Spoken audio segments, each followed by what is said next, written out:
ప్రభుత్వ medical కాలేజీలను private పరం చేయడం దారుణమన్నారు మాజీ డిప్యూటీ సీఎం అంజద్ బాషా.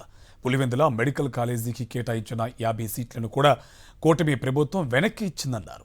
ప్రజా ఆరోగ్యంపై చంద్రబాబు ప్రభుత్వానికి చిత్తశుద్ధి లేదని దుయ్యబట్టారు.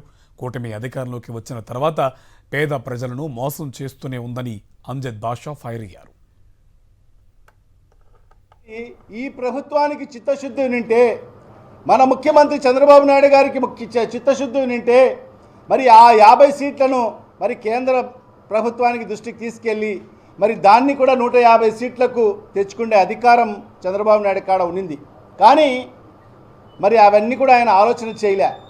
ఆయన ఆలోచన అంతా కూడా మరి ఈ మెడికల్ కాలేజీలను ప్రైవేటీకరణ చేసేయాలి, ఆయన అనుయాయులకు మరి ఆయన నామస్మరణం చేసే వాళ్ళకందరికీ దారదత్తం చేయాలి అనే ఆలోచనతో మరి ఈ పులివెందులకు సంబంధించిన మెడికల్ కాలేజు మేము నిర్వర్తించలేమని చెప్పి ఈ కూటమి ప్రభుత్వం కేంద్ర ప్రభుత్వానికి లేఖ రాయడం జరిగింది.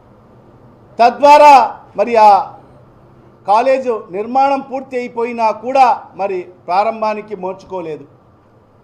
ఎంత దుర్మార్గం ఒక్కసారి ఆలోచన చేయండి.